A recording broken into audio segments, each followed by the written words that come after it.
A warm welcome back to the Forensics Detailing channel, guys. Do not forget to smash that subscribe button if you're new here. Today I'm going to do a comparison of two products which have they make my final steel shelves with all the stuff that I kind of want to keep and use. What are they? The first one is the Feynlab, very snazzy bottle, hybrid ceramic detailer, which claims up to 3 months durability, hydrophobicity, and an ultra slick surface for easy cleaning.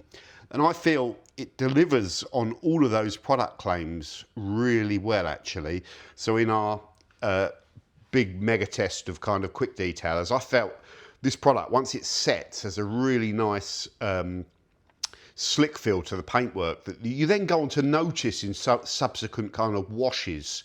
Yeah, which is really nice. And I feel, regardless of kind of gloss testing and stuff, which is an interesting subject, I feel it makes the paintwork look really sharp and shiny and gives it that kind of fresh, kind of waxed feel when you use it. I feel it looks good, essentially.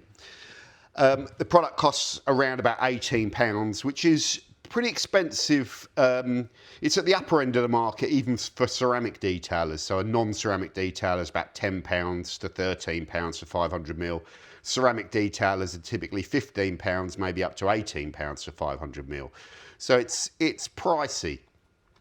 Then over here we have a product which you could say is slightly different, because it's not advertised as a quick detailer. It's a ceramic sealant, so water-based, SiO2 plus graphene, so it's got all the tech. Costs 25 quid for 500ml. And again, you spray it onto a car, spread it, and then buff it with the dry cloth, a bit like the Feynlab, and it puts a sort of like hydrophobic protective layer down on your car. Now, this product, I think, will also do, it will probably do up to 6 months, but after 3 months, it will be sort of looking tired. The same as this, even though that claims 3 months, that doesn't make any product claim. I think the durabilities are sort of in a similar kind of ballpark. Now, one thing I think I didn't capture with this, and I've used about half this bottle now. I use this a lot, and I will get through it, and I really enjoy it, and it's become part of my kind of routine when I clean and use it every time after I've washed the black peril, which you could argue is overkill. One thing I will say is I think this is compromised slightly, and I said it wasn't compromised, but I think it is slightly as a quick detailer. You can still use it that way if you've got some fingerprints on your car or a little bit of dust you could kind of mist over, but this does have a resinous quality before it sets, and that's why you have to be careful with the application. So I tend to wash off the car, I tend to towel off the car, and then once the car is virtually dry, I get this and apply it with an application cloth and then a buffing cloth. And the key thing that they say about this product is really do shake it up, because it's quite a complex formula. It's polysilane material, which is often associated with ceramic coatings, not water kind of miscible detail sprays, and siloxane. So I think that's why it has a slight resinous quality. And then they just say, I think 1 or 2 mists on the pad. That is the most important thing. If you spray on the panel, you put a lot of material down, your applicator towel starts off dry, so it's like the first swipe will be okay, but then if you're applying it to panels and you're building up, your cloth's getting wet with materials, that's when you can start really noticing the resinous spread on it. So if you just come back from the towel, and I'd do this holding it, you can mist on there like that, and then go to your panel and just literally buff over the kind of panel. And you are putting a very thin layer, which I can't probably see, I can see it with my eyeballs, but you'll struggle to see it. Just a thin product layer over the panel that you're applying. And you're just making sure you've kind of buffed out that panel after you've washed it. Now I've got that film of material on there. You go back, you do that to the whole entire wing. You'd go back with your fresh cloth, and this is got to be a clean microfiber towel. And it's when you do this secondary buff now, just that thin layer is already slickened up. And that's where you get a lovely buff. And if you use small amounts of product, this Feynlab detailer is easy, really easy to use. And literally just doing that over the entire car, tidy up, mist onto the towel, thin layer over it, buff it. Your cloth should never be getting wet and like dark with material, because that's when you'll get like trailing and streaking, and that's where you'll feel that resinous quality. So if you just use that misting tactic, use less, it's very easy to use and very slick. Now, let's just flip this cloth. We're doing this quite informally. It's very similar with the bead coat, but the bead coat does not have that resinous quality. You can almost, look, I'm putting a little bit more down there, 2 or 3 sprays, but it's a similar deal. You can see the film is wetter with this material. It's definitely wetter and it's less resinous. But it's still, the thing with the bead coat is this film flashes quite quickly, and it's easier, it's less idiot proof. And ironically, the bead coat is the sealant, so you'd think it would be more difficult. So you can see there that white film, you can just see it where that light is, but it's easy as well. It's really easy. It's just so both of these products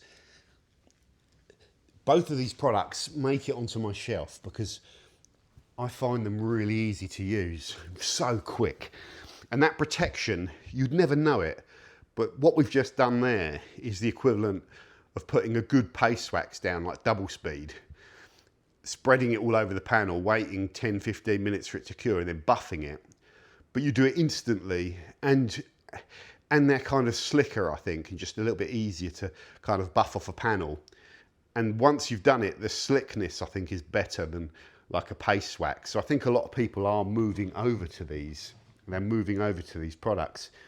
Ironically, if these didn't have any labelling on them, I would say that was the spray sealant and that was the detail spray, because that's lighter, like I say. What are the essential differences? The film that's left by the Feynlab, for me, is definitely slidier and slicker. The hydrophobicity of this material is higher than this material slightly. This stuff beads like absolute crazy on application, which is really cool. Both of them, I think, when you go on to wash your car now, so the next wash, that wing would feel slick and like easy to clean for me, it's hard to notice. Like if you've got a polished, nice finish that's protected, you feel that when you go and wash it for the first few washes. But you definitely get that with both those products, especially the Feynlab, I think. I really notice, like, the black pearl's dirty outside when I go to clean it and wash it down. The mitt seems to slide over it. You see all the soap and stuff breaking out because of the hydrophobicity, but it just feels like really slidey and easy to clean. So they do have advantages. Both these products as well, because they're water-based, because they're setting a thin film that isn't wax-based, I think they don't, from what I've seen using them over summer, they don't attract dust, and they probably are better. They probably are better in lots of ways than traditional paste waxes. You could argue the user experience of putting the paste wax down is a bit more involved and a bit more really nice when you buff that layer to a shine. You get that waxy feel. That's a nice thing that you don't get with these. You lose a bit of that user experience, but clinically they're quicker, they're just as durable, if not more durable, and perhaps more modern water-based materials that are easy to lay out. So if you're in the market for a sort of spray sealant / ceramic detailer, whatever you want to call them, which ones should you go for? Well, I think if you want something you can use on a regular wash, and post application slickness is your priority, then I would definitely go with the Feynlab ceramic. It's cheaper as well, 25 quid versus 18 quid, so it's significantly cheaper. That will give you the wow factor slickness. If you want something that's easier to lay out, this is the biggest reason for picking different products. If you put that straight on top of a paste wax, you did a paste wax a week before and you apply it on top, that resinous quality, you can sometimes feel it more, almost like maybe there's a bit of solvent in here keeping all this keeping all this in a state that's ready to apply. Maybe that just tacks up the surface of the wax a bit more, so that initial spreading of the product could be a bit tackier. But then when it flashes and you go back in with your second cloth, it's already started to slicken up. But possibly, if you wanted an easier, less resinous application, and it was more about hydrophobics, even this is still slick, by the way, but it's not slick as that, then that would be your option. For me, both of these products are good enough that I just kind of have them and like them both a lot. I really do. We'll get through this product first because, like I say, I'm using it every single wash. Don't think you can go too far wrong with either of these. One thing I will say is on most coloured paintworks, you know, red, silver, white, light colours, what's going on with these films that you're forming, especially if you're outside or even in the garage in lower light, you can't really see. But with a black car, you get to see everything, okay? And I think the bead coat is easier to apply than the hybrid ceramic. I've been learning about this hybrid ceramic detailer from Feynlab, and now I've got my application nailed with it. I can get really good results, but that's just a little bit less problematic. You won't ever get a tacky buff with that. You can sometimes with that if you like I've just said, especially if you use too much. The Feynlab ceramic, I think both of these products can be used on glass. The Feynlab said they're changing their instructions to state it can be used on glass. So can this. The Feynlab, again, you want to be really careful if you're using it on front windscreens. Do not spray it on and have a big wet film of it and wipe it over, because if you do that, you can make a mess of your front windscreen. Again, just one mist into like a glass application towel rather than a towel like this, because you pull fibres. A mist into a towel like that, which has got no fibres on it. Just one mist, spread, wipe, put hardly any on. If you load loads onto that front windscreen, you can make a mess. But if you do use a little bit, it works well. I've got the PPF film on the Black Peril, and it needs a bit of something, or else with nothing, with just bare PPF, I can get it's not even judder, but I can feel that it's slowing the wiper blades down. So a little bit of something slick is needed on my car, and that's what I've been using the Feynlab for. Yeah, and if you get your application right with it, it can do that. But yeah, they're not out and out glass sealants, these, so you need to be careful with them. They'll all be fine for the side windows. And again, same with the bead coat. Don't use too much if you're putting it on front windscreens. One tiny mist and spread buff. Yeah, I probably would say I wouldn't use them as glass sealants if you ever did prep on glass. So if you went through and polished all that off, you know, used Glaco compound, cleared that back to hydrophilic glass, don't use these. Use a proper glass sealant. Just use these maybe just to like a little quick squirt and top up if you think your glass sealant's getting a bit low. Be very careful, because you do see what's going on with these products when they're on your front windscreen. Some days you'll have the sun here in your face coming through the windscreen, and then you can see things that you don't see when you apply them. So yeah, they're not ideal glass sealants, but you could use them that way. Much better on side and rear glass where there's no wipers involved. Two cracking products. I've already showed you the hydrophobicity of these. You will get good hydrophobics. You know, you're just going to get that. You'll get the jelly beans. So this is the bead coat. You'll get the jelly beans. You can see them, they're juicy. It's so beady, which is nice. You know, it's nice. It's not that important to me, but I think it's just nice. And same with the Feynlab. You will get the juicy beads, but that edges it on the beading front for me.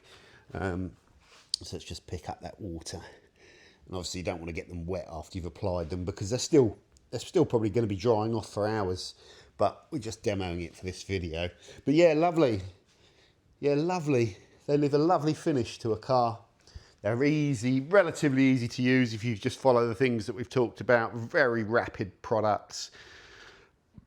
Over the last 10 years, one of the things we have seen is the emergence of these products the spray sealant, the ceramic detailer really take hold of the market. I think G-Technic made a good comment on the detailing spray video the other day that I did, that they released an updated version of their quick detailer and just made it a traditional quick detailer without too much protection and stuff like that, because they just wanted it more a spray and wipe, which is what a detailer historically was. But yeah, there has been this shift in the market, because a ceramic detailer, when you're faced with the choice, you're Joe Public in Halfords and you've got a detailer spray in front of you, and next to it you've got this really nicely marketed ceramic detailer. You just go for the ceramic if you're not really into your detailing and you're just seeing these things on the shelf, because you think the ceramic's going to be an interesting thing to try, and it's ceramic. So they're very easily marketable. Nice little finger mark there. So you could take those products and just tidy those up.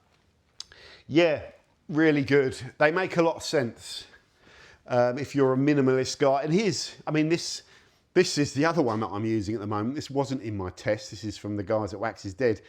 This stuff isn't as durable as either of those two products, but no way. You get like a couple of weeks. You get a tiny top up to protection.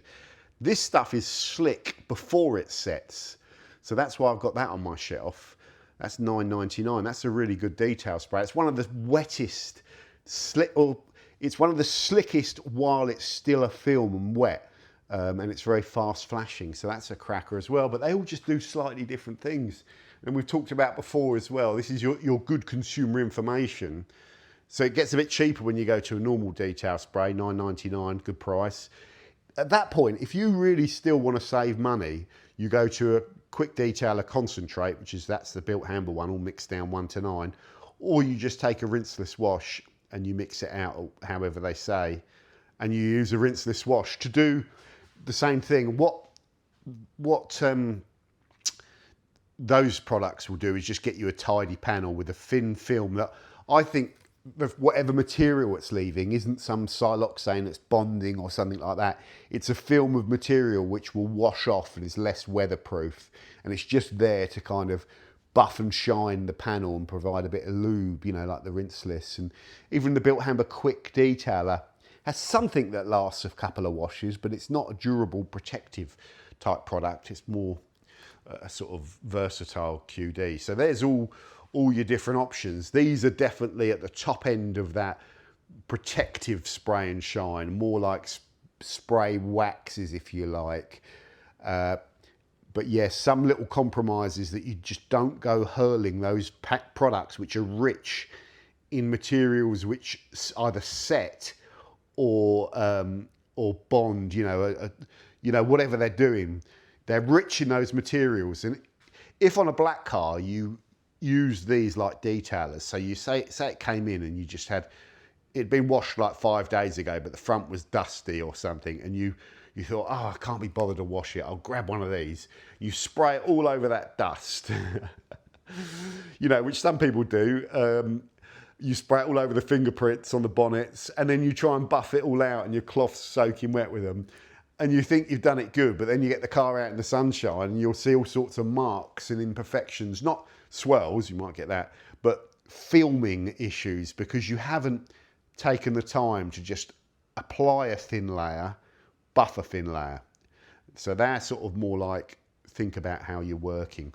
That's the best, that's the best description I can give you of the differences of those. But yeah, two crackers, very popular as well. I think when I've talked about these products, people tend to really, really like them.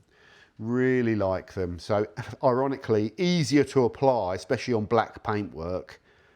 Slicker, definitely. Perhaps more application wow factor when you get it right with that and you're getting that slick buff. But slightly higher risks of a resinous buff if you put too much on and you're spreading it and feeling that resinous nature. There we go.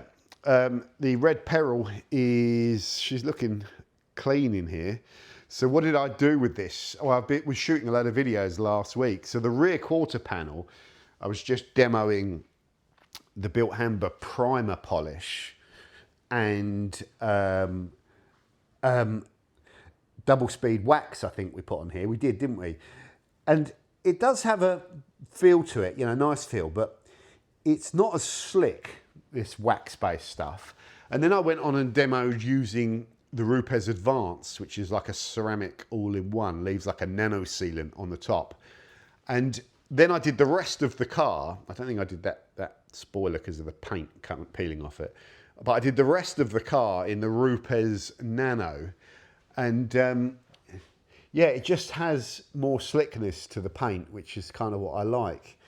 Which is why, really on paper, I should be less of a paste wax guy and more of a modern kind of protection product guy. And I generally am. But in the summer, you've heard me say it, sometimes I just get this craving to put a traditional paste wax down and like just play around and open up my little fridge and like, you know, I might grab that's like a 200 quid Zymol concourse wax, and I'll put that concourse wax down and I'll really enjoy using it. But it won't be on paper quite as good and as slick as some of these modern products. And it's the same with the built handle wax. It would be the same for the Autoglym wax. Any of those waxes in there, that wax layer doesn't give you the slickness of a modern sealant, especially stuff that has ceramic in the name or nano in the name. You know, these modern products have managed to get a slicker buff over paste waxes for sure. I think that's one thing they definitely deliver on. So yeah, it's horses for courses, but I'll still, every now and then, I love laying down a good old wax, getting this all hazed up, you know, let it all cure off, come back with a nice soft cloth and just work that panel, buff it all up to a shine, the old school way. I still love that. So yeah, for me, it's about having different options, and I don't have all of that many options, but you don't need all that many. I want a traditional pasty sealant, and that again, that in my head is like this without the abrasives, because that has a really good slick buff, but a bit of a longer cure. That is if I want to finish out the paint, gloss it up without having to go back over with something like that or anything. It's just literally polish it with the machine polisher, give it some panel time, then buff it off. It saves you a lot of time, but you can also jump from cutting and then finish out with that. So that is an essential product. It's a brilliant product. That one there is the one, again, I want to use if I want to glaze up a panel without abrading on it, without cutting it really, because I don't think it's a cutting product as much. You know, it's not removing clear coat, I don't think, depending on how you use it. But that's also very good. So I've got a few options, maybe like, you know, in terms of formats. And that's what it's all about, having those different options. And what you tend to find is when you have all these different options, the ones that you're going through and using are probably the better products for you versus the ones you're not using. I'm not using this one so much, but it's made it onto my shelf because I think it's a really good modern option with durability, but I'm not reaching for it so much with all these others. I'm not reaching for this so much, the turtle wax one, because I just got it in my head that the bead coat is like 1% easier to use. But the difference, when I run out of the bead coat, I won't be going to buying another bottle. I'll just go straight to that and I'll use that in exactly the same way. Mist on with the applicator, film, buff it. I won't have any problems. It will do the same thing. It's a fraction of the price. So yeah, that would be probably the one to use going forward because it's just as durable. So I hope this was useful for you guys. Another thing is all these products are so similar. So if you're watching this video and you've got a spray sealant, could be anything in your garage, and you've got a ceramic detailer in your garage, as you've heard me say before, use them. Use them and just keep using them till they're gone. Maybe at that point try another one if you want to, but if also you've been using that and you've got zero complaints with whatever you're using and it's been really good for you, then carry on using it. Yeah, it's like the differences with these products are tiny, like tiny. That's why when we do like widespread comparisons, you often hear me say I'm looking for the ones that perform, but if we've got a choice of 50 and there's like 3 or 4 of them that perform, but they're also really high value, then all these other 47 that perform but cost an arm and a leg, it's a bit harder to kind of pick them. Although these ain't cheap, are they? These two ain't cheap, so there's a contradiction for you. Yeah, but I just like both of these products. That's it. Is that too expensive at 25 quid in the UK? Is it? Possibly, yeah. Possibly it is, compared to the fact you can get 5 litres of the Seal and Shine for 22 quid on Amazon. It is too expensive, yeah, it is. But as long as we give you that information, you can then kind of make that choice. Yeah, that's what it's all about, guys. But yeah, 2 cracking products. So thanks for watching. If you've been following my Porsche woes as well, my performance issues, I think I might have made a bit of a breakthrough, and I think I might have a vacuum leak. Well, it's a bit early to say that. I just did a video on the Unplugged channel that I'm seeing low airflow. So I got up and running with the Durometric diagnostic software for Porsche. This rig is just about working. So I can connect the Durometric up and run live data kind of analysis. Sounds very technical, but you can look at all the different things the computer needs to monitor to control how it runs. And what I thought I was going to do is with this Durometric is I'm going to go through, there's about 20 different things that it's metering, you know, like O2 levels, pre-cat O2 levels, cam deviations, ignition timing, fueling, all of these counters. And I thought, what I'm going to do is I'm going to go through every single counter and look at the data and run the car, figure out what's normal, you Google what's normal, or ask, and look at my data and then record as well and do some runs and stuff like that. You know, so that I'm going through and looking at what the car's telling me, because the performance is that it feels a bit backed up and choked out, this car. So we did lots of work. We looked at fueling and did fuel pump, fuel filter, ignition, what are they called, injectors, to sort the fueling out and get our fueling data better, which we did. Then we thought it's still choked out. Exhaust, let's swap exhaust to rule that out. I don't think it made any difference. I did fix that vibration in the cage, which I felt increased power a little bit, but someone made a very intelligent comment about the knock sensors and saying I might be barking up the wrong tree. You may well be right. You may well be right, but either way, by looking at it, we fixed a horrible rattle in the cage, if that wasn't causing problems. So I got lucky because I went back and I started with the reading at the top. The first reading that it monitors, or one of the first ones I'm interested in. I'm not interested in RPM and all that. It's not, you know, it was airflow. So I looked at the airflow data, and like it looks to me like the airflow, the MAF airflow readings are lower than they should be. I think I was getting 45 kg per hour. Flow rate, and it's at 2000 revs, and it should be about 75 roughly. So that would indicate to me that the air isn't flowing over the MAF as fast as it should do. And before the MAF you've got the airbox, but we're running a stock airbox now with a sports filter, and that isn't going to block it. You know, it's not going to slow the airflow rate down. So what it could be is, obviously this isn't worked by air being pumped into the car. It's not like a forced induction. It's the engine, the engine sucking in air when you fire it up through the intake system. And that intake system is quite complicated. You have the plastic intake plenums, or whatever they're called, bolted onto the top of the engine. You have lots of breather pipes between the air intake banks on bank 1 and bank 2. I'm not sure why you have those, but they're there. Must be for airflow. You have breather pipes for the AOS and various breather pipes. It's quite a complicated system on top of that. A brake boost breather pipe, all this stuff, oil filler. that could cause a thing. Dipstick. I think it's highly likely that if my airflow is low, and that I may have a vacuum leak. So I've ordered the smoke tester.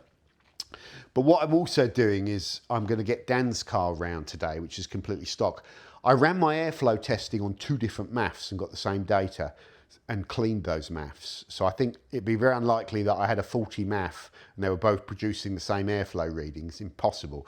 So I think my airflow, my MAFs are good and my MAFs are good and my airflow is low. So what I'm going to do is take Dan's stock car and run it on the durometric and look at what his airflow is at 2000k RPM. And if it's 70 to 75, then I'm pretty sure I've got a vacuum leak. I have heard like weird kind of that sort of noise coming from the engine bay, but sometimes it's hard to hear with all of the noise of the engine and the tapping, or sometimes I don't think I can hear it. But I'm sure there's times where I've heard suction noises.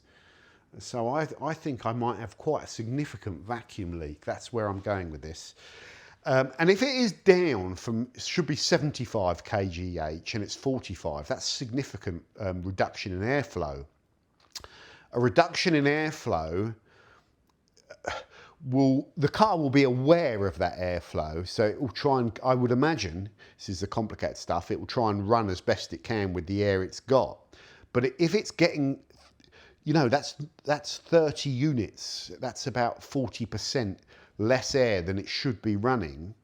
That's a significant thing that's going to cause a performance issue. And the symptoms I see, I was convinced they feel like a sluggish engine, like a blocked up engine. That's why I was convinced it was a bloody exhaust. It isn't. But it would make sense. We ruled, see, I looked at air filters and then I looked at air out. We've got new headers. We've got a completely different exhaust on there now. But I didn't think, well, I didn't really think that there's a whole air intake system after the cat that could be the culprit, because I thought it would just run like a dog if it had a big vacuum leak. But it does run a bit rough, like at low revs as well, and you can get a little bit of, you can sometimes, very rarely before it warms up, get a little bit of hesitation around 2000 revs, but then that clears as it warms up. Sometimes it can stall if you're not quick enough on the throttle when you pull away, you know what I mean? You lift the clutch first, and it can be a little tiny bit of a rough idle at low revs. And all these problems would all kind of marry in with low air intake into the engine and a vacuum leak. Yeah, so I think I've got a way forward. Anyway, that was just a little bit interesting. So follow the Unplugged channel, the Forensic Unplugged channel, if you're really interested in getting to the bottom of this performance issue, which has really been bugging me. But I'm enjoying it in a weird way because I'm really learning about the car, and I will get it sorted. I will get it sorted. I was coming to the conclusion that I might just have to accept that this car runs at around 270 brake horse, which, according to the guy at the Rolling Road, is kind of like, a lot of them run at 270 and then the good ones run at like 285. And I don't think they'd seen any that run beyond that. So 296 is factory, but I think they all run a bit less than that, 290 maybe. And then after a few years, they lose power for whatever reason. And a lot of the time, I think it will be little niggles like injectors not running properly, fueling issues, fuel pumps, you know, vacuum leaks, all this sort of stuff that just kill your power a little bit. I think at the moment, if I had to guess, my source of my woes might be a vacuum leak. So follow the Unplugged channel if you're really interested in all that and let us know what you think. Other than that, guys, take care. It's a miserable day today. I'm going to be doing some more testing. I'm going to go and nick Dan's car and find out what I should be getting on a healthy engine. Dan's feels powerful all the way through the rev range, whereas mine feels sluggish, especially above 5,000 as that demand for air gets higher. Okay, that's enough. Doug.